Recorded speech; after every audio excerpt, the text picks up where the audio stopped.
Como es la primera charla de este ciclo que hemos organizado, bueno, que lo ha organizado el equipo de la Escuela de Familia, un equipo que ha compuesto entre varios matrimonios para estar un poco más coordinados, para dedicar un poco más tiempo, Gema y Sergio, Luis Antonio y Loli, que está en Panamá por motivos de trabajo profesional, José María y Esther, y nos falta alguien, ¿no? Teresa y Juan.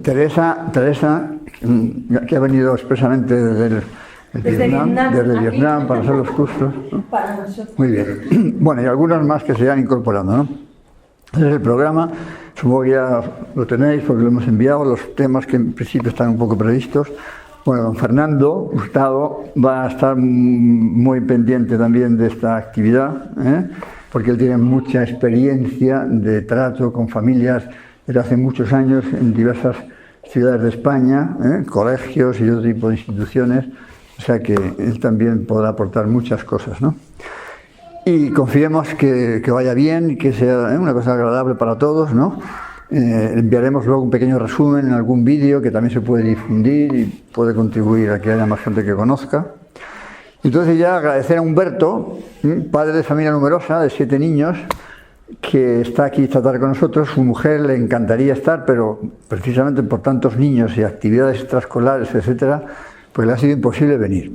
Él se dedica al mundo editorial, de modo que tiene cierta relación con este mundo de la comunicación y, por supuesto, del matrimonio y la familia, porque después de 30 años de matrimonio tiene una experiencia vivida que es todavía más intensa que la que pueda adquirir leyendo manuales, ¿no?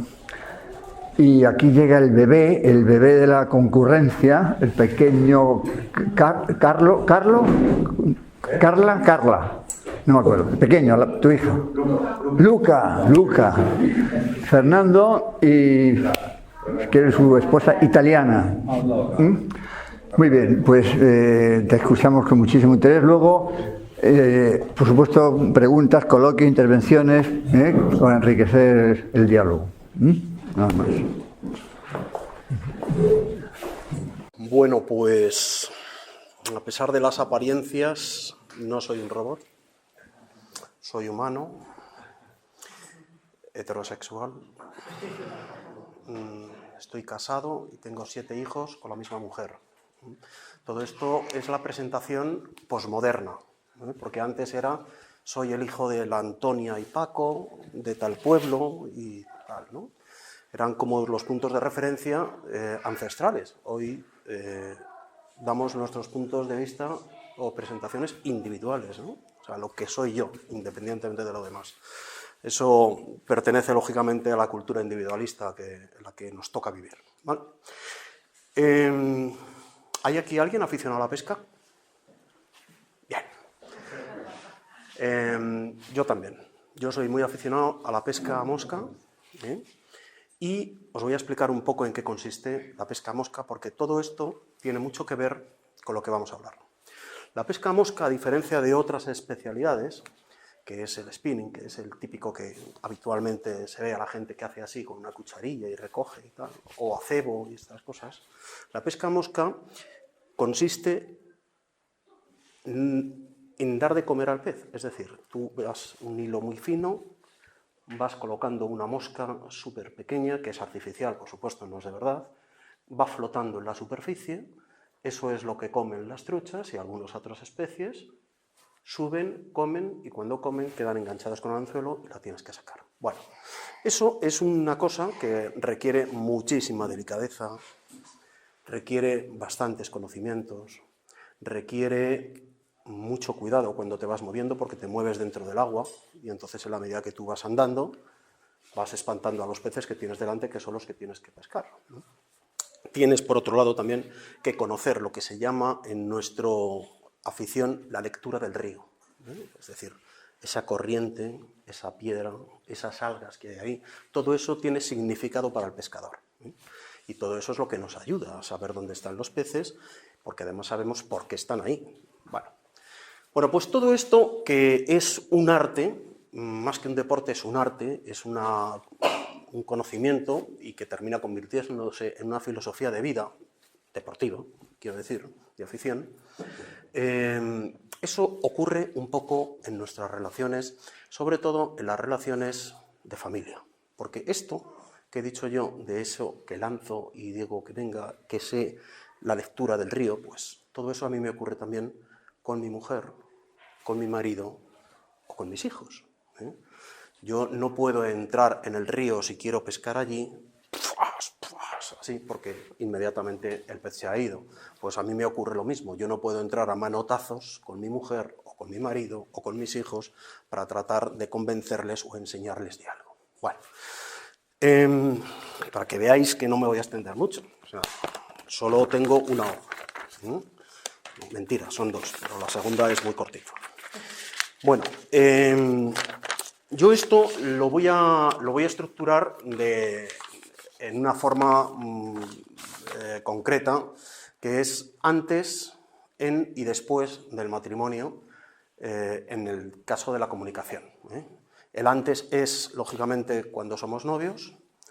El en es cuando nos hemos casado y la primera temporada de nuestra vida de casados, que pueden ser entre 15 y 20 años, en el que existe una energía, existen unas ilusiones, existen niños pequeños que nos ocupan un tiempo y un desgaste y un ponerme de acuerdo, y una situación posterior que es ya, digamos, el matrimonio ya en la madurez, pues después de 15, 20 años, ya el matrimonio pues tiene ya sus 40, sus 50 años, estamos ahí ya con más conchas que un galápago y las vemos venir todas, ¿no? Entonces, eso son tres momentos en la vida de la relación afectiva, totalmente distintos y por lo tanto hay que enfocarlo, hay que verlo, hay que hacerlo de manera completamente distinta, cada una de ellas. Cuando nosotros hemos hablado, que me imagino que don Juan os habrá puesto a muchos de vosotros al día, sobre el sacramento del matrimonio, se han visto y se han dado cosas que son estrictamente sacramentales, que el propio sacramento implica e imprime carácter en los ministros, porque ya sabéis que es el sacramento del matrimonio, los ministros no es el cura es un testigo cualificado, pero los ministros somos los que contraemos, ¿no? Y nos imprime un carácter y por lo tanto es una gracia que permanece en nosotros hasta el final de nuestros días o de la mujer, no sé, el primero que se muera, ¿no? Entonces, eso es verdad que se dice, se saben las cosas que hay y cuando nosotros nos casamos decimos las famosas frases en la salud y en la enfermedad, en la riqueza y en la pobreza, que esto no solamente es una frase chula, ¿no? Ay, pues joder, pega, ¿no? Es que mola, tío. Es una frase que se podría poner a hacer un eslogan de, no sé, de seguros de vida, por ejemplo, ¿no? O sea que, como todo ocurre en la Iglesia, te dicen, hablas de los mandamientos de la ley de Dios y te dicen, no matarás. Bueno, no matarás, pues es que no mato. No matarás incluye que yo no me puedo hacer daño físico, que yo no puedo abortar, que yo no puedo, por supuesto, matar, no puedo maltratar, no puedo despreciar, o sea, cualquier cosa que haga un dolor físico o moral a mí o a un tercero, eso es no matarás, ¿no? Bueno, pues así ocurre lo mismo y en la salud y la enfermedad, en la riqueza y la pobreza, ocurre exactamente lo mismo, es mucho más amplio. Y eso, como ya os lo han dado, no voy a entrar en el tema, pero sí voy a hacer las cosas que en el sacramento, ¿qué se incluye, que no se dice? Pues lógicamente la parte humana. La parte humana que es la parte relacional. Por eso aquí cuando se da un curso que es de prematrimonial, se da uno que es Unidos para siempre, que es un libro específico del sacramento, y luego Amor, Sexualidad y Familia, que es un libro específico de la parte relacional del hombre y la mujer. Y entonces eso es lo que verdaderamente compete a una parte y a otra, y no voy sin saber por dónde voy, que es lo que le ocurre a mucha gente, ¿no? La base del matrimonio en cualquiera de las etapas y del matrimonio y en relación a la comunicación es respeto, respeto, respeto. O sea, 3 veces respeto.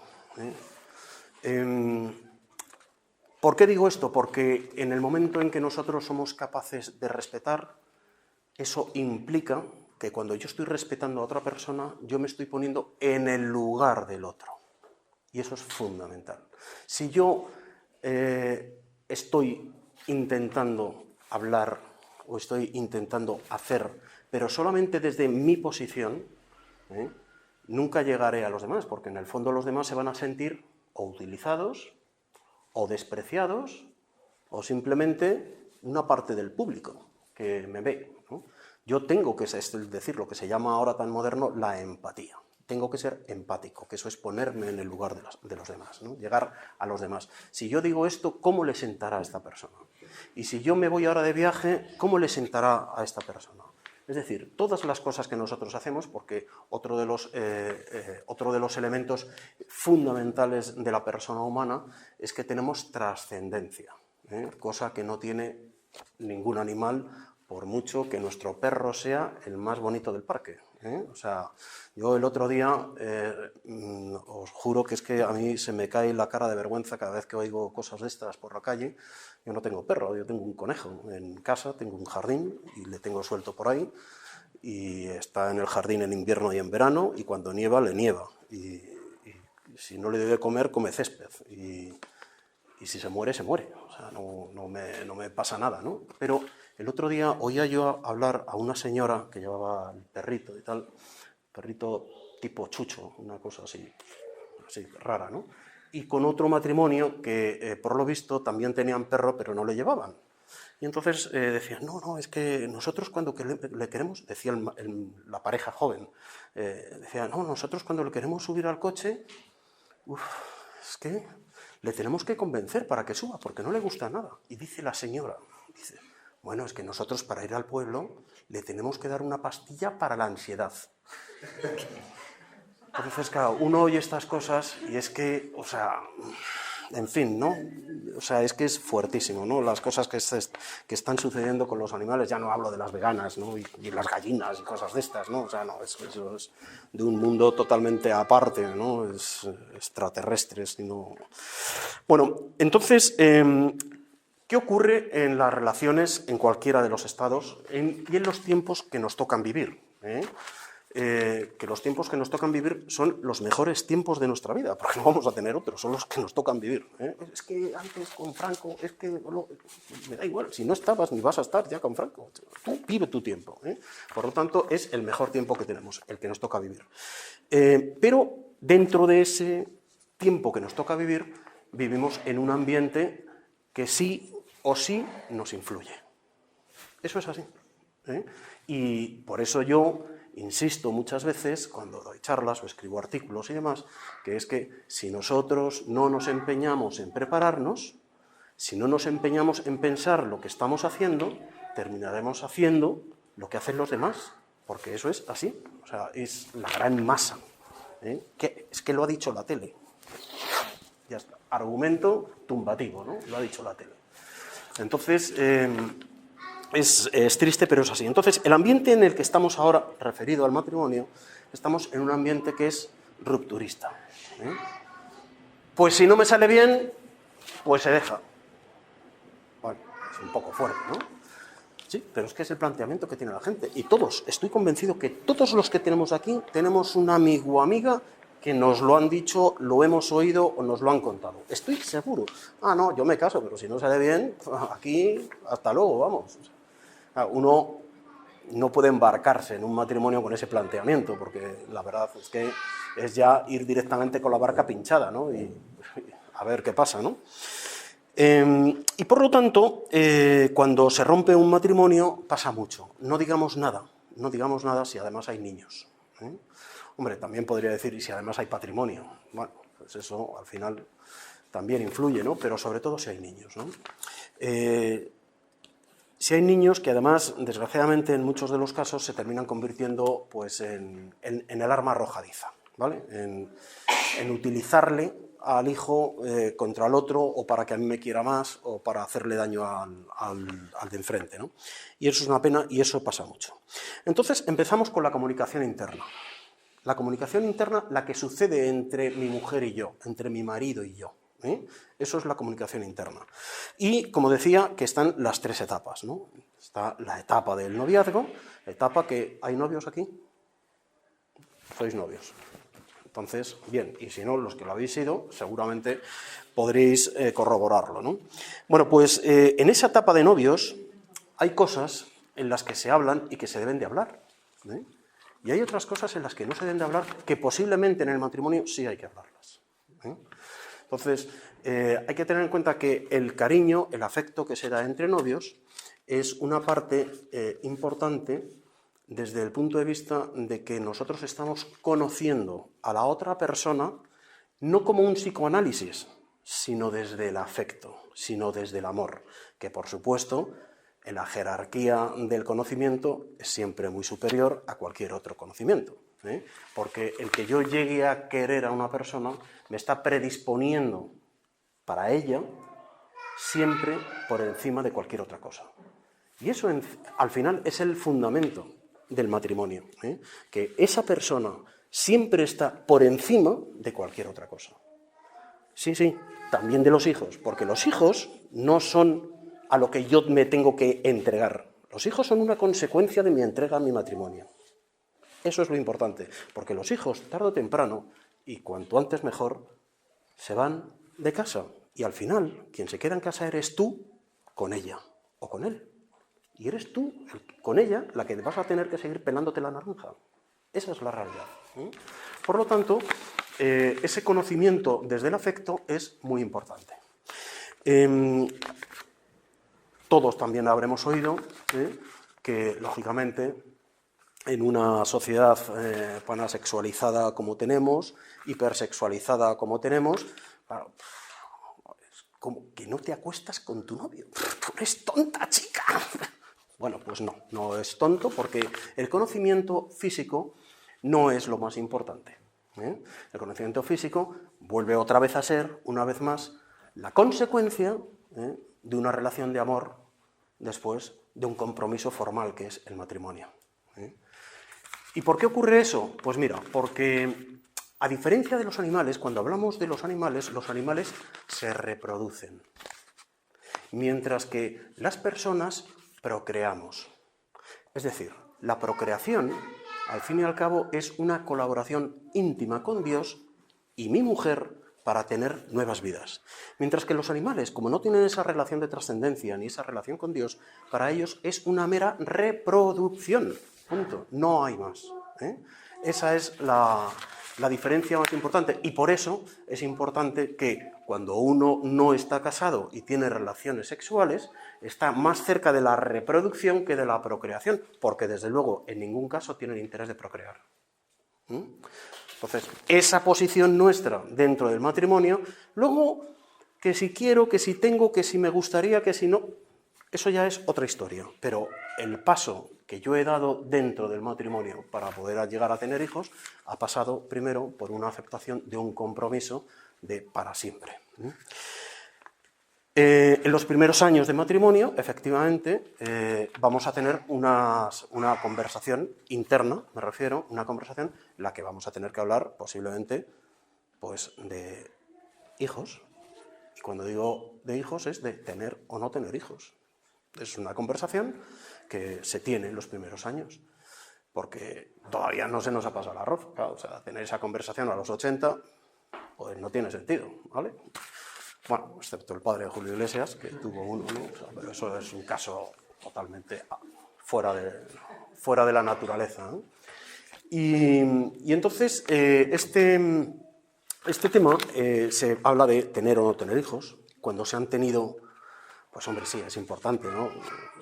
¿Qué nombre le ponemos? Bueno, no pasa nada, ¿no? O sea, es importante, pero no. Pero sí, por ejemplo, ¿cómo vamos a educar a nuestro hijo? Si es, por ejemplo, un hijo enfermo, ¿cómo afrontamos ambos esa enfermedad de un hijo enfermo? O si se nos ha muerto un hijo, ¿cómo afrontamos esa muerte de un hijo? Todas esas conversaciones, todas esas cosas que se van a vivir íntimamente y que son decisiones que solamente se toman en el matrimonio, pues está muy bien el consejo de la abuelita, de mamá, de la tía Concha, cada uno en su casa y Dios en la de todos, pero las decisiones de tu casa las tomas tú en tu casa con tu mujer o con tu marido. Bueno, que viene mamá y opina sobre el color de la pared, bueno, hombre, déjala, no pasa nada, eso se puede cambiar, pero lo que es mi cama la organizo yo, ¿vale? Después, cuando fundamentalmente las conversaciones van a ser colegios a los que le vamos a llevar, si es un colegio con o sin formación, si es a lo mejor me gustaría tener un colegio con formación, pero mi circunstancia económica no me lo permite y tengo que llevarle a una escuela pública, bueno, pues entonces, ¿qué tengo que hacer? ¿O cómo suplo yo esa deficiencia en la formación? Bueno, pues habrá que ver, ¿no? Luego también nosotros como padres, cómo vamos a afrontar, nosotros como padres, cómo vamos a afrontar la formación de nuestros hijos. O sea, que la formación de nuestros hijos está bien el cura de la parroquia, está bien a lo mejor el tutor del colegio, está bien a lo mejor un club de chicos que tal, o de los scouts, lo que quieras, pero la responsabilidad es nuestra, siempre. Siempre es nuestra la responsabilidad y por lo tanto somos nosotros los que tenemos que afrontar esas cosas. Y entonces, cuando lo hayamos afrontado y decidido, entonces decidimos qué cura de la parroquia, qué colegio, qué scouts o lo que sea, pero lo decides tú. En la tercera etapa, es decir, cuando ya los hijos son mayores, ya realmente no dependen de ti, aunque tú quieras hacerte dependiente de ellos. Sobre todo esto ocurre más con las madres que con los padres, ¿no? Pero bueno, de todo hay, ¿no? Y entonces esos hijos, lógicamente, buscan una independencia, empiezan a tener ideas personales, casi nunca coinciden con las tuyas, incluso ideas o decisiones morales que tampoco coinciden con las tuyas, y esas duelen, pican un poco más, porque realmente, volvemos al principio, está el valor de la trascendencia. O sea, lo que yo he estado dando, este hijo, porque hace lo contrario, ¿no? O sea, es como una especie de algo que te apalanca para atrás, ¿no? Duele, ¿no? La novia que encontró al chico, no me gusta nada. Bueno, pues chico, es que es su novia, ¿no? ¿Y tú qué puedes hacer? Sonreír. Sonreír porque al fin y al cabo es una decisión suya. Hombre, si ves que pues, hombre, alguna cosa podrás decir, ¿no? Pero, oye, con mucha libertad, ¿no? Esa relación entre el marido y la mujer puede convertirse en una relación conflictiva. Y se puede convertir en una relación conflictiva porque el afecto que en principio tenemos marido y mujer también lo tenemos con nuestros hijos y lo tenemos posiblemente de manera diferente, porque daros cuenta de una cosa, que la sexualidad de las personas no es en sí el acto sexual capaz de tener las personas, sino la sexualidad de la persona es una cosa que afecta a todo el ser. Y cuando digo que afecta a todo el ser, afecta a su manera de pensar, a la forma de percibir el mundo, de percibir el amor, de ser capaz de darlo de una forma o de darlo de otra. Y por eso es completamente distinto un hombre y una mujer, porque sexualmente es completamente distinto. Y esa es la maravilla, que se complementan. Y cuando existe ese complemento, realmente da mucho juego también, un buen complemento bien llevado, da mucho juego también en el mundo de la comunicación entre marido y mujer. Ahora vamos a pasar también al mundo de la comunicación externa. Es decir, ¿qué hablo yo? Además de lo que hablo con mi novio, con mi mujer, ¿qué hablo yo con los de fuera de nosotros? Bueno, vamos a ver. Yo me he encontrado casos absolutamente, iba a decir repugnantes, que es un poco fuerte, pero es que es así, ¿no? Me acuerdo cuando estaba estudiando, que había en la clase había solamente un tal Miguel Ángel, es que me acuerdo el nombre, un tal Miguel Ángel que vivía en Torrejón, que era el único que estaba casado, ¿no? Y en la cafetería de la escuela, algunas veces nos contaba lo que hacía con la mujer.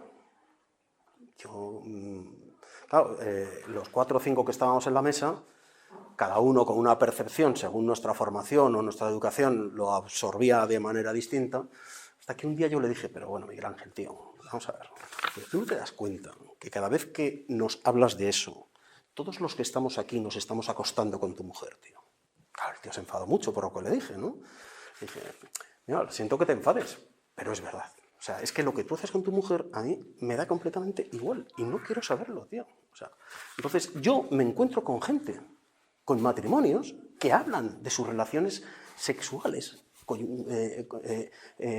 íntimas entre ellos. O sea, y entonces es que las relaciones íntimas se llaman íntimas porque son íntimas. Es que es de perogrullo, pero es que esto hay que explicarlo a la gente.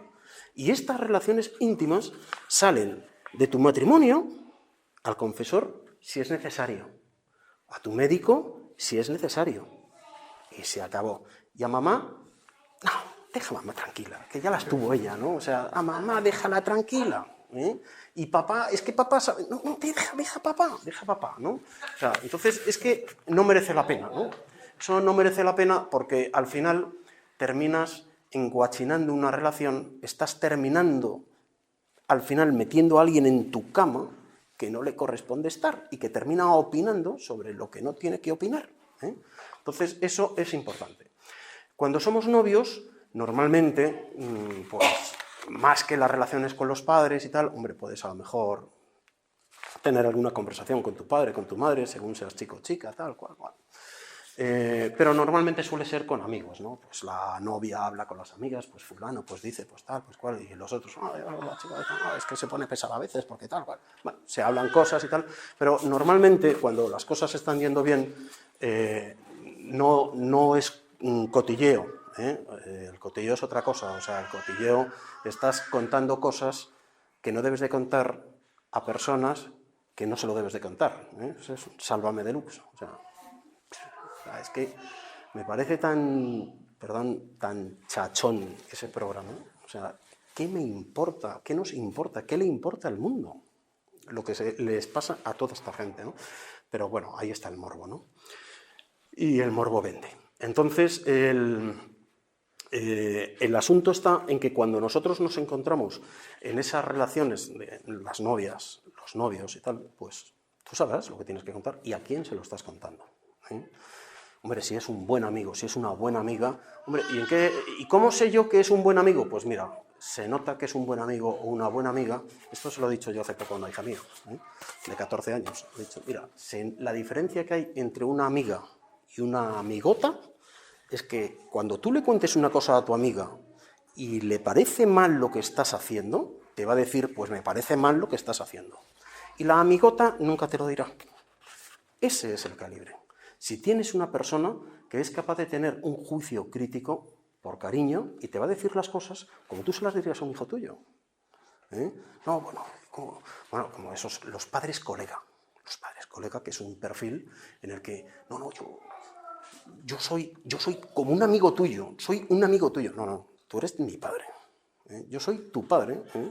Y tú y yo nos podremos querer, podremos tener la confianza que quieras, o no, todo lo contrario, pero jamás podré dejar de ser tu padre, ni tú mi hijo. Nos pongamos como nos pongamos y por lo tanto la relación es distinta a la de un amigo, directamente. Otro ejemplo, un compañero de pesca me dice un día, oye Humberto, nos vamos al Tajo a pescar y tal. Sí, pues venga, nos vamos al Tajo. Y entonces cuando estábamos comiendo, tío Humberto, macho, tengo que hablar contigo, porque claro, o sea, todo el mundo, todos mis amigos me huelen y saben por dónde voy, ¿no? Entonces, cuando hablan de cosas, hay veces que no interesa que esté, pero cuando les interesa saber cosas, entonces me llaman a mí. Y entonces este fue el caso. Dice, es que tengo un hijo mío y tal, es que está con la novia, macho, y el otro día llego a casa, voy a meter la llave y la puerta cerrada. Y llamo a la puerta y yo con un enfado y tal, no sé qué. Y llegamos, Carmen, su mujer y yo, llegamos, y yo con un enfado. Y de repente sale el chico, abre la puerta y una chica detrás.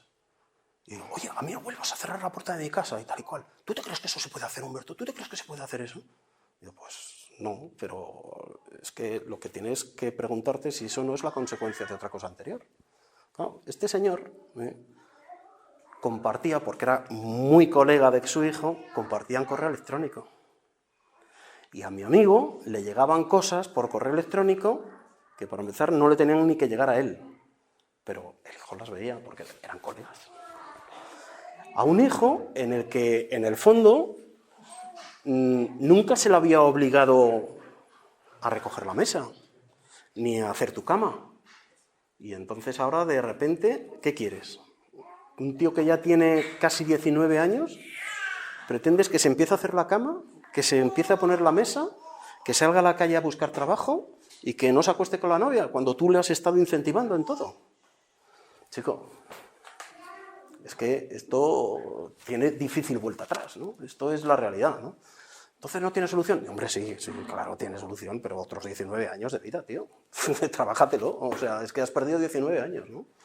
Bueno, entonces, este mundo de las relaciones, de los comentarios, de las cosas que pasan entre unos y otros, es muy importante tenerlo en cuenta a la hora de hablar. La intimidad se queda en la intimidad y en el matrimonio también se quedan las cosas buenas y también las cosas malas. Y las cosas malas es cuando, por ejemplo, he tenido un pequeño desencuentro con mi mujer, pero es domingo y hay que ir a comer a casa de los suegros, tío. Y uno, claro, o sea, no tiene ganas de ir con la parienta, fíjate, para encima ver a los suegros, ¿no? O sea, bueno, pues ese tipo de cosas te puede poner en una circunstancia en que ella llegue suficientemente caliente para que se lo casque a la madre, para que la madre en la comida suelte una pullita y para que el padre, al mismo tiempo que mira, se bebe el vaso de vino y hace así, ¿no? Entonces, todo eso, en el caso de una y de otro, los enfados pertenecen a la intimidad, igual que las relaciones íntimas. Pertenecen a la intimidad y se resuelven en la intimidad. Y se resuelven como se deben de resolver. ¿Cómo? Con mucha humildad. Mira, el otro día oí una frase que me dejó totalmente hepatado, hasta la tuiteé. Y es que dice, mira, si en la vida quieres hacer algo, solo tienes dos opciones. O tener razón o ser feliz. Dije, tío, brutal, brutal. O sea, si tú quieres no tener problemas con tu mujer, o una de dos, o eres un tío que siempre tienes razón, cosa que estadísticamente es imposible, o decides ser feliz y la sonríes siempre, que también estadísticamente es imposible, ¿eh? Y esto sirve para uno y para otro, ¿eh? No solamente es una cosa de hombres, es de hombres y mujeres, ¿eh? Y eso es una realidad que es a veces muy difícil de vivir, ¿eh? Es muy difícil de vivir, porque puedes estar cansado, te puedes sentir a lo mejor, aunque esto lo veremos un poco más adelante, lo vamos a dejar para un poco más adelante. Bueno, después el hablar es versus escuchar. Mi padre, santo varón, que está ya con Dios, nos decía, cuando estábamos todos adolescentes, también éramos 7 hermanos, y éramos todos adolescentes, y en la mesa, pues claro, lógicamente el tono subía de voz y tal, y claro, que me pase el agua, que no tiene agua, todo esto, ¿no? Tan divertido. Y entonces mi padre, que era el hombre tranquilo, ¿no? No gritaba a mi madre, entonces mi padre no gritaba, ¿para qué? No, si ya lo hace una, ¿para qué? Entonces, esa era su filosofía, y de hecho, por ejemplo, ¿qué fruta tomaba? Plátano, era la más fácil de pelar y tal, cosas así, ¿no? Y entonces mi padre decía, tenemos 2 orejas y una boca, eso significa oír el doble de lo que hablamos, ¿no? Entonces, eso se nos quedó a todos los hermanos grabados, y eso es una buena filosofía en general para todo en la vida, ¿eh? Yo creo que tenemos que escuchar más que hablar, y porque muchas veces en nuestra relación realmente no estamos esperando a que nos llegue el consejo magistral. Realmente necesitamos que nos escuchen. Necesitamos que alguien nos diga así con la cabeza, como diciendo, pues sí, bueno, esto, no necesitamos más. No digo nada, sobre todo en los matrimonios, por ejemplo, que tenéis niños pequeños, que a lo mejor, y ya, pues niños pequeños, y que a lo mejor ya son un poco como estos de aquí abajo, ¿no? Y que las conversaciones de madre son conversaciones de come, quieto, sube, no hagas eso, tal. y por fin llega el marido a las 8 y claro, o sea, desea decir una frase un poco más encadenada, ¿no? Cariño, ¿cómo has estado todo el día? ¿No? Y es un desahogo ya, porque eso, bueno, pues ahí, claro, yo entiendo que cariño llega agotado también, ¿eh? O sea, que entonces, pues también lo que necesita es todo lo contrario, no oír nada, ¿no? Pero bueno, eso es muy importante y eso tiene que intentar hacerse coincidir, ¿no?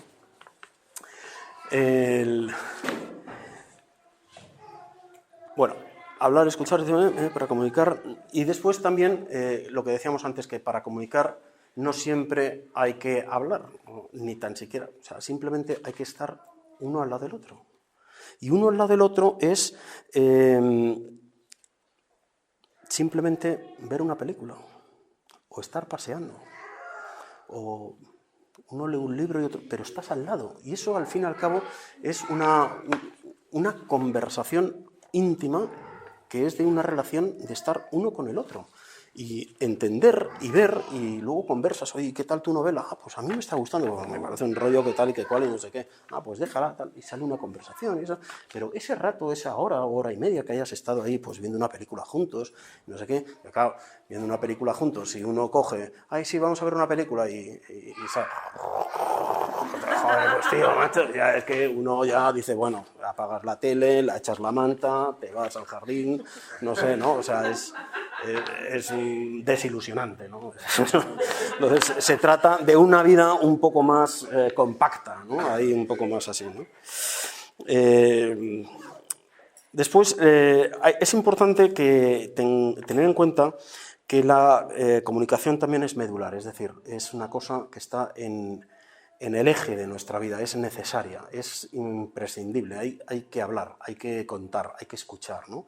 Es, al fin y al cabo, una relación tremendamente humana, tremendamente humana, es muy importante, ¿no? Y entonces hay veces en que, bueno, que una de las partes pues está poco comunicativo y eso se percibe, ¿eh? Eso se nota cuando esa persona le ocurre algo, está demasiado callada o no me ha hecho el comentario de todas las mañanas de te has vuelto a dejar las migas del desayuno, tal, pues, uy, no me lo ha dicho hoy, ¿no? Aquí pasa algo, ¿no? Esto es importante y tal, ¿no? Y sí, pues son pequeñas alarmas que cualquiera de nosotros somos capaces de detectar en la persona con la que llevamos viviendo y que nos hemos casado, porque sabemos que la enfada lo de las migas, pero tú lo sigues haciendo, porque dices que eres bohemio y cosas de esas y tal, ¿no? O sea que, bueno, son cosas que pasan, ¿no?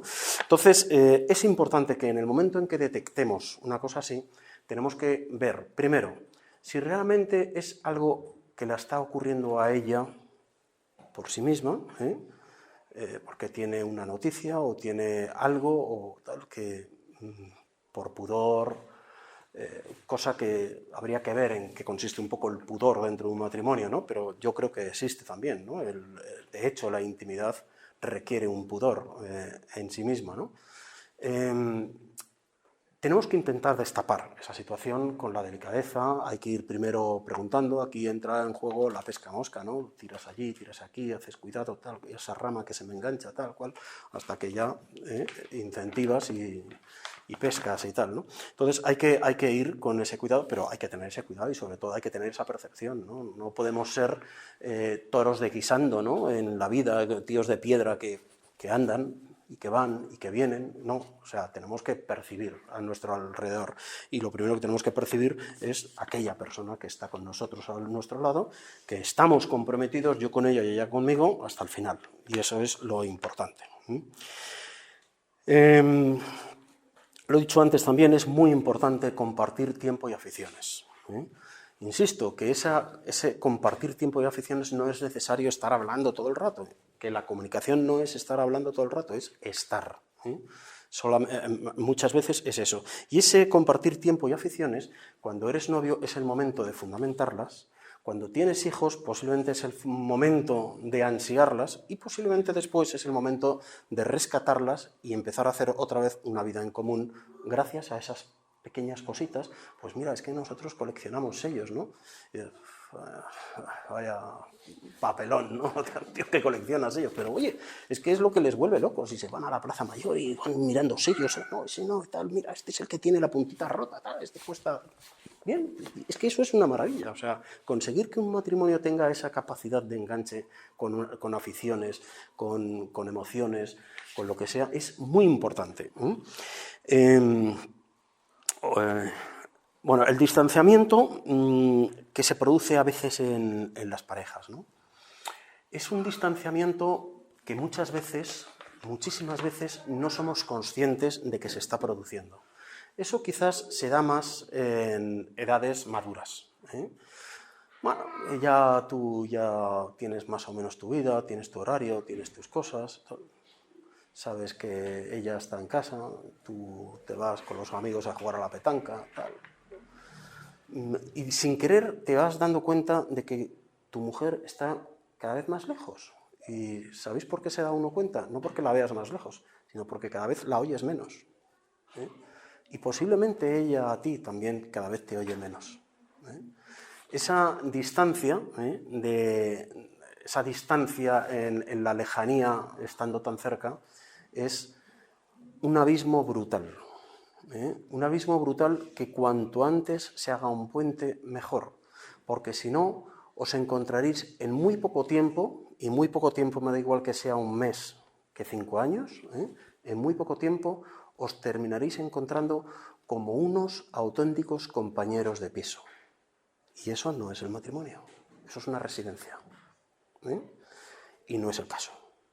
Un matrimonio tiene que compartir lo bueno y lo malo, lo bonito y lo feo, el frío y el calor, la salud y la enfermedad, la riqueza y la pobreza, ¿eh? Y en el momento en que uno de los dos sea capaz de percibir ese distanciamiento, que posiblemente no se va a dar cuenta nadie de la calle, ni nadie de la familia, solamente te vas a dar cuenta tú. Porque los de fuera, incluso tus hijos, que ya son mayores y que vienen con los nietos y que vienen con la parienta y no sé cuánto, y te vienen a casa y te ponen los muebles patas arriba y todo eso, para ellos están en la primera etapa. O sea, ellos son realmente, lo que miran son sus hijos. Saben que están ahí sus padres, pero lo que miran son sus hijos, ¿eh? Y entonces no se van a dar cuenta de ese distanciamiento. Es importante, ¿eh? Y es quizás de los peores baches que puede pasar un matrimonio, ¿eh? En el caso de la primera etapa, cuando son jóvenes, ese distanciamiento realmente sí que es un distanciamiento brusco, no es poco a poco como ocurre arriba. ¿Por qué? Porque normalmente es un distanciamiento producido por un rebote, ¿eh? Por una situación de... Y uno se va porque necesita irse antes de que diga una barbaridad y no sé cuántos, y entonces a lo mejor se pasa un día callado o 2 días y no sé qué y tal. Pero bueno, luego al final se es joven, se vuelve, casi se olvida, casi tal, y eso sin duda alguna vuelve otra vez, que de la misma forma que se alejan, vuelve, ¿eh? Ahí, pero cuando en la edad madura no hay tanto imán, en serio, ¿eh? Y si es goma, es ya goma picada, ¿eh? No, se estira, pero... Bueno, más cosas. La susceptibilidad. Bueno, este es un temazo. Este es un temazo de... ¿Te has fijado cómo me lo ha dicho? ¿Has visto cómo me miraba? Bueno, por favor, ¿no? Eso es... O sea, no sé, ¿habéis visto la película de Woody Allen, la de Annie Hall? ¿Sí? ¿Os acordáis? Bueno, te acuerdas porque solo te la has visto él. ¿Te acuerdas cuando va hablando él con su psicólogo? Woody Allen va hablando con su psiquiatra y tal y cual y no sé qué. Y claro, Woody Allen es judío y sabéis que es uno de los machacones, ¿no? Que metes, es el psiquiatra, el sexo y los judíos, ¿no? Son los 3 piñones de sus películas. Y entonces le va diciendo a su psiquiatra, y entonces ella me dijo, ¿por qué no comemos judías? Judías, ¿te das cuenta cómo me dijo judías y tal? Y el psiquiatra, bueno, hombre, yo creo que no es para tanto y tal. Y digo, sí, claro, tú es que lo ves, claro, como tú eres católico, estas cosas no te das cuenta, pero no sé qué. O sea, ojo a la susceptibilidad, tanto a la hora de decir como a la hora de oír en un momento determinado en el que tal, porque Se da, eso se da y sabéis qué ocurre y hay que tener mucho cuidado porque la susceptibilidad solamente genera problemas, hay que sacudírselo lo antes posible. Y de la susceptibilidad pasamos al capítulo maravilloso de víctimas y verdugos. Siempre, casi siempre, se da en los matrimonios uno que es víctima y el otro que es verdugo. Por supuesto, esto siempre se ve desde el lado de la víctima. Por supuesto, no se ve desde el lado del verdugo. El verdugo nunca se considera verdugo. La víctima siempre se considera víctima y, por lo tanto, si es víctima, tiene que tener un verdugo, ¿no? Entonces, eso hay que tener en cuenta y, junto con las víctimas y verdugos, ojo con los absolutismos. Nada, todo, siempre, nunca. Nunca recoges esto, siempre te vas antes, todo lo hago yo. Bueno, estadísticamente es imposible también. O sea, no hay todos, no hay nunca, y eso es la manera que se entra directamente en el juego de las cavernas de víctimas y verdugos, y es un juego de cavernas auténtico. Tenía aquí apuntado lo de pudor en los temas de conversación fuera del matrimonio, bueno, pues lo que hemos dicho antes, no me voy a volver a repetir, y después otro tema fundamental, la confianza. La confianza es, no sé, es una película tan fina, tan fina, tan fina, que no la vemos hasta el día que se rompe. Y esa confianza que cuesta construirla a lo largo del tiempo y que además está construida en base al amor que te tengo, el día que se rompe es frustrante por todo. Porque el día que se rompe, ese amor se siente traicionado.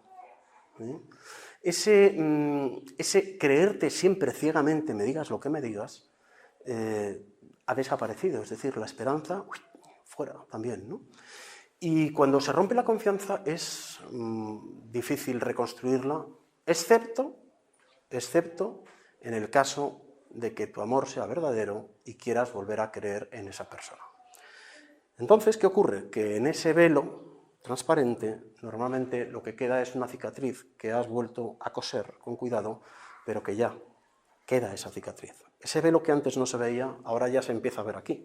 Entonces, claro, hay que procurar que el velo no termine siendo así, ¿no? Porque entonces al final no es un velo, es un trapo que hay que tirar, ¿no? O sea, eso hay que tener cuidado con eso. Y por lo tanto, ¿cómo cuido la confianza? Pues la confianza parte de que tanto uno como otro le cuenta a la otra parte todo con la mayor naturalidad. Hoy he estado con fulano, he comido con mengana, hemos ido a las tiendas, me ha llamado mi madre y me ha dicho, no sé qué, joder, qué pesada tu madre, sí, bueno, cariño, ya lo sabes, pero tú no sé cuántos y tal, bueno, pues tal, pues cual, o sea, todo eso, ¿no? A mí me parece que hay que saberlo cuidar muy bien, y después de la confianza hay otro palo que se llama sinceridad. La sinceridad es la hermana pequeña de la verdad. Porque yo puedo ser muy verdadero, pero no ser sincero. Porque la sinceridad en el fondo está en el matiz, está en no decirlo todo, en que yo me quedo aquí un cachito para mí, que bueno, si no tiene importancia. Bueno, os voy a poner el ejemplo de una novela que se llama Una vuelta de tuerca, que, perdonad que hable de mi libro, que el autor soy yo, y que es una historia en la que es un matrimonio, él es periodista, tiene un golpe de suerte, se hace súper famoso, y un tío pues, que vivía como un rey. Pero tiene en el trabajo un problema que no le cuenta a la mujer, para no preocuparla. Error, ¿no? Y mira que tenía buena intención el chico. O sea que... Y entonces la mujer sigue haciendo la vida y tal, hasta que le llama al jefe, el jefe de él, que en el fondo es su socio y que era el padrino de sus hijos, o sea que había una relación realmente interfamiliar, le llama, oye, tal cual, no, si aquí Hans ya no trabaja y tal. ¿Cómo que no trabaja ahí? Tal. Entonces la mujer se entera de que el otro ya no está trabajando ahí, entonces ¿dónde está trabajando? Entonces, ¿por qué tal? Entonces se empieza a generar una situación que cada vez se va rizando más, simplemente porque tuve la buena intención de no preocupar a mi mujer, ¿para qué la voy a contar? ¿Para qué la voy a decir? Bueno, pues eso es parte de la parte nuclear de la novela del mundo de la sinceridad, y me parece que es fundamental. Después están también la fidelidad, ¿no? Ser fiel. Y ser fiel es, en este caso, es fiel hasta la muerte. Y cuando digo hasta la muerte es hasta la muerte, la muerte física. Y cuando uno es fiel hasta la muerte es porque uno tiene la convicción absoluta de que quiere luchar por esa persona que ama, por esa persona que quiere. Y esa lucha, que puede ser, yo qué sé, las migas de la cocina, pues joder, si la molesta a ella, ¿qué más? Las voy a empezar a recoger las migas, o voy a empezar a sacar yo el lavaplatos, no sé, cosas así, ¿no? Bueno, pues cosas de esas son esas pequeñas cosas porque estoy luchando por ella. Y para eso, pues sin duda hay que poner los medios. Y luego ya, en el caso extremísimo, pero que desgraciadamente vivimos en una etapa, en una era de la vida extrema, está el caso de la infidelidad física, la infidelidad material, por así decirlo. La otra, digamos, es una infidelidad espiritual, vamos a decir, no espiritual, pero sí una infidelidad de entrega de uno al otro, y la otra ya esa. Entonces, ¿qué ocurre? Aquí siempre se da el dilema. Oye, ¿y si hay una infidelidad, debo de contárselo a mi mujer? Bueno, yo ahí sería cauto, por ejemplo, sería cauto. Entonces no le cuento nada, sería cauto, porque tampoco a lo mejor es eso lo que hay que hacer, ¿no? Entonces todo va a depender de una autorreflexión que te tienes que hacer. El que yo haya sido infiel a mi mujer o a mi marido y yo se lo cuente, ¿eso va a ayudar a mi matrimonio? Esa es la clave, ¿eh? Porque a lo mejor es un problema que tengo que resolver en conciencia solo con Dios, ¿eh? Y no tengo por qué levantar. Luego, además, también depende mucho si debo de decirlo o no en caso de que haya sido una infidelidad fortuita, de que, joder, chico, es que, pum, pasó y ya. Que lo que tengo es una infidelidad en la que ya se ha cruzado un afecto con otra persona. Pues posiblemente en la primera no diría, y en la segunda a lo mejor sí. ¿Y le tengo que contar todo? No, no hay que llegar a los detalles. ¿Para qué vas a generar todavía más, ¿no?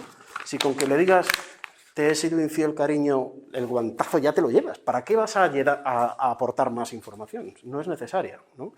Entonces yo creo que en ese caso sí hay que hacerlo. ¿Y por qué hay que hacerlo en ese caso? Pues yo pienso que hay que hacerlo en ese caso porque si tu marido, tu mujer te quiere de verdad, posiblemente costará, será un camino cuesta arriba, será un camino difícil, doloroso y con zarzas, pero un camino.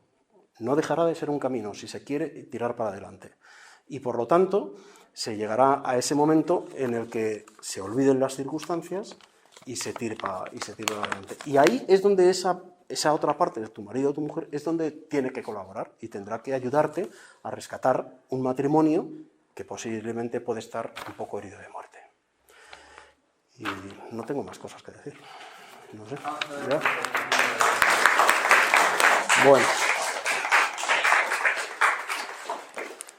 Pues si os ocurre alguna pregunta o comentario o lo que sea, un ratito breve, ¿no? Para tomar un piscolaris que ha preparado aquí la señora.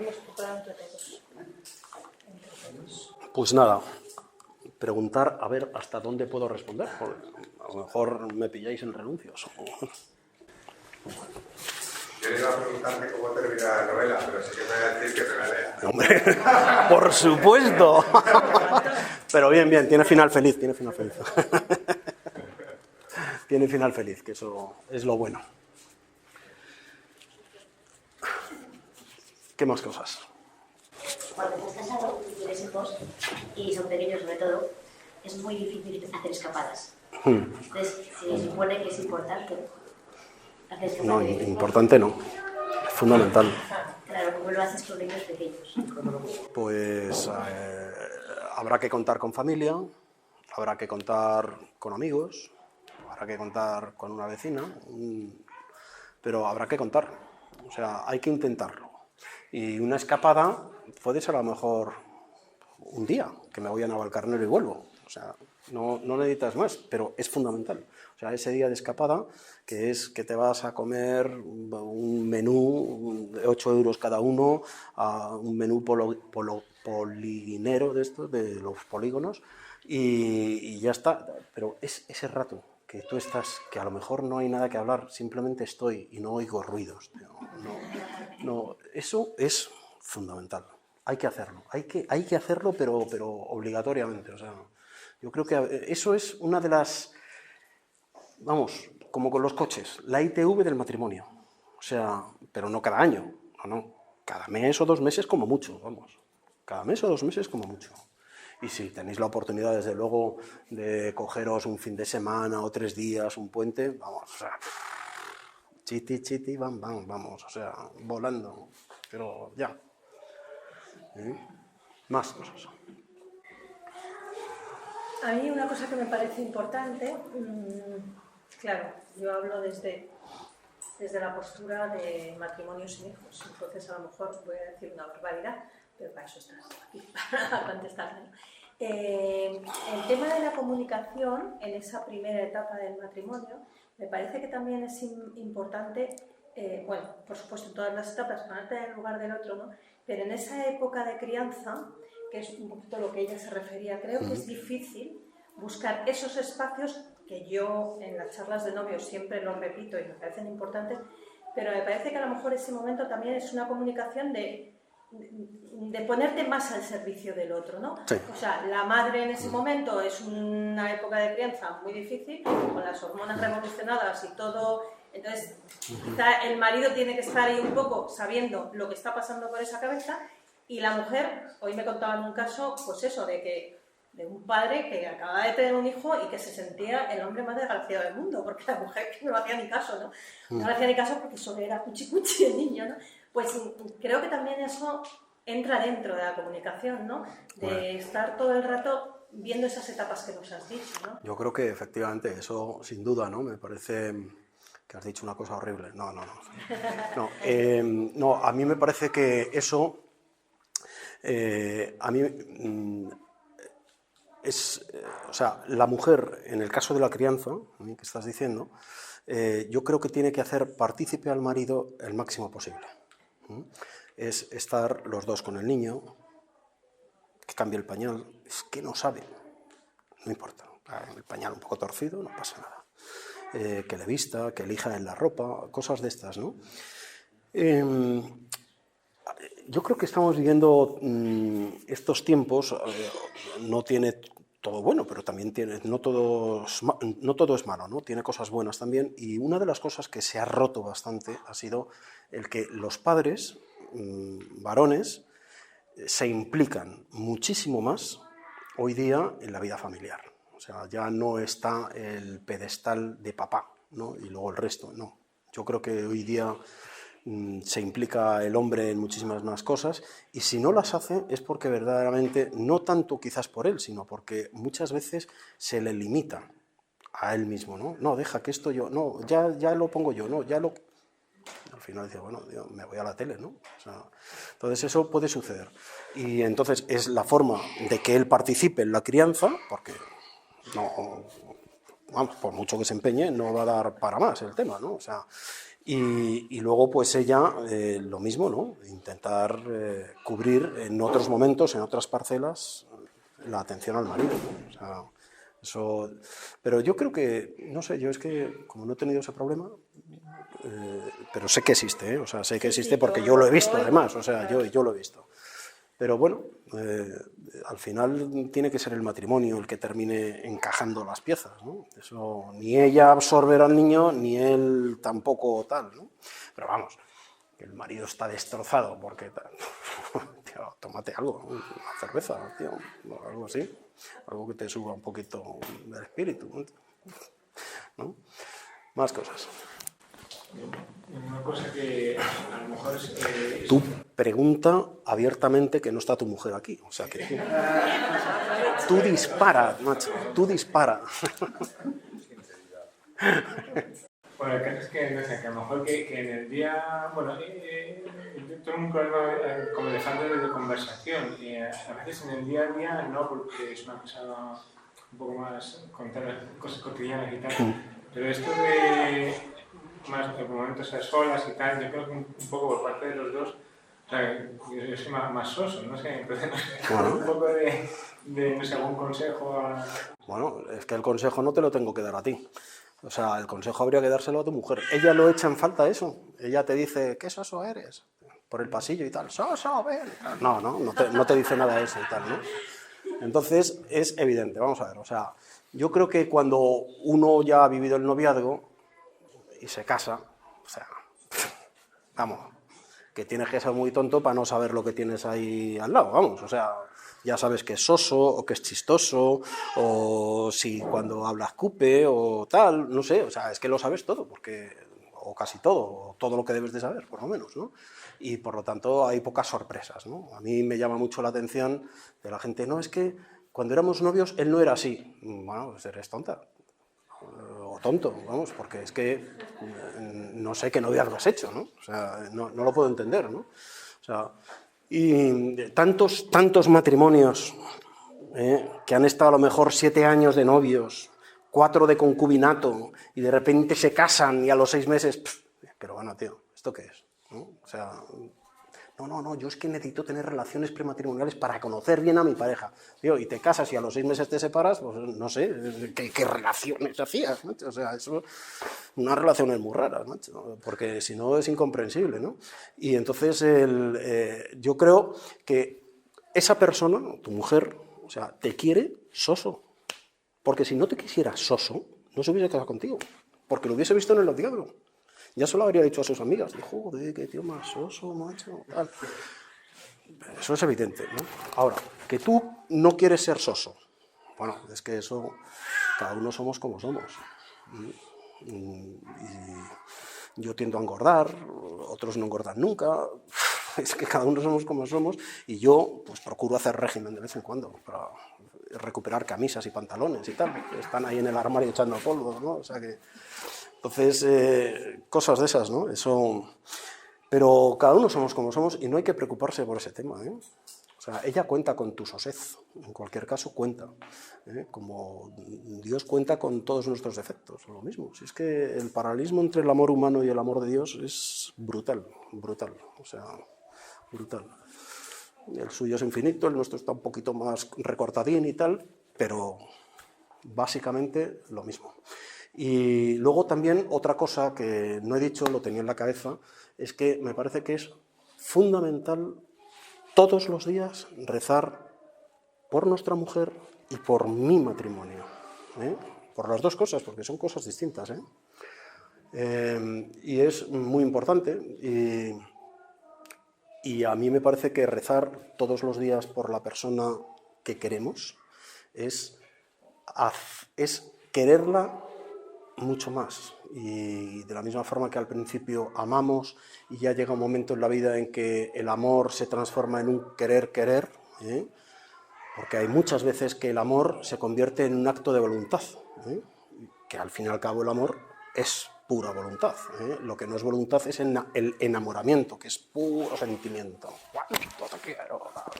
Y hago poesías y canciones y cosas de esas, pero llega un momento en que la inspiración se pira y llega otro momento en el que, ¿qué quiere ahora, tío? Pepe, que vengas, que querrá. O sea, que eso... Y entonces, pues, la quiero querer y me levanto y voy a ver qué quiere. Eso es así, ¿no? Vale. No sé si hemos hablado mucho. Que creo que no has tocado, pero que me parece interesante. Dime. ¿Tú crees que el tema de no es criminalizar las pantallas, ¿no? Pero el temita de los móviles puede que a veces también para el tema de la comunicación en el matrimonio, Sí. Nosotros estamos en ello.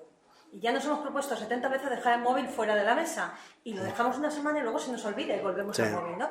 Entonces creo que eso dificulta bastante la comunicación. Bueno, es una adicción potente, la de las tecnologías, la comunicación. Es una adicción potente porque realmente es la primera vez que el ser humano tiene una capacidad de tenerlo todo en una mano, Entonces, esa capacidad de poder es obsesiva y nos lleva a tener esa adicción. Ahora, lo que sí os puedo decir es que conversaciones entre marido y mujer, sobre todo conversaciones enfadados por WhatsApp, nefasto. Nunca, jamás, en cualquier caso, nunca. En todo caso, fulano, uno de los dos se dispara y tal, y vale, hablamos en casa. Ya está. Bueno, hay que contestar, ¿no? Algo de cortesía y tal, por lo menos. Lo hablamos en casa. ¿Por qué digo esto? Digo esto porque cuando uno está enfadado y lo escribe, eso marca en el corazón. Porque lo que escribe marca. Y sin embargo, cuando uno está hablando, las palabras se las lleva el viento, aunque grites, pero se las lleva el viento. Y en cuestión ya a la hora de utilizar nuestro tiempo, que se lo deberíamos a él, otra cosa es que estés jugando una palabrada, eso es otra cosa, ¿no? Un juego de internet o lo que sea. Pero si no, yo creo que es muy bueno no usar el teléfono móvil. Hombre, yo la verdad es que utilizo mucho el teléfono móvil porque es una cosa básica de mi profesión, ¿vale? O sea, es una herramienta, es como el taxista que utiliza un coche porque es su herramienta, ¿no? Y el médico le manda que ande, ¿no? Pues no puedo, ¿no? Pero en general, todo lo que se pueda evitar el móvil, mejor, siempre cuando se está juntos, ¿no? O sea que, y yo sé de matrimonios, que hay una caja que llega el viernes, hijos y padres lo meten en la caja y se cierra con llave. Y el lunes, cada uno saca su móvil, los teléfonos así de gordos de WhatsApp, porque ya no caben de todos los que te han enviado, y te pones al día en una horita. Pero les viene muy bien, fíjate, a mí me han admirado, y lo cumplen los tíos mucho. Bueno, seguro que no haya más preguntas, pero nos espera un pequeño pisco labis. Una cosa, por si alguien quiere comentarte algo, preguntarte algo después, o sea, ¿cómo podemos hacer? Bueno, si yo sé su email. Bueno, o me escribís a mí, yo lo doy su email, o lo que quieras. Sí, lo que quiera. Sí. Yo creo que es más fácil, o lo doy ahora, vamos, o sea que no pasa nada tampoco, vamos, o sea que... ¿Vale? Bueno, pues un aplauso aquí. No, de verdad.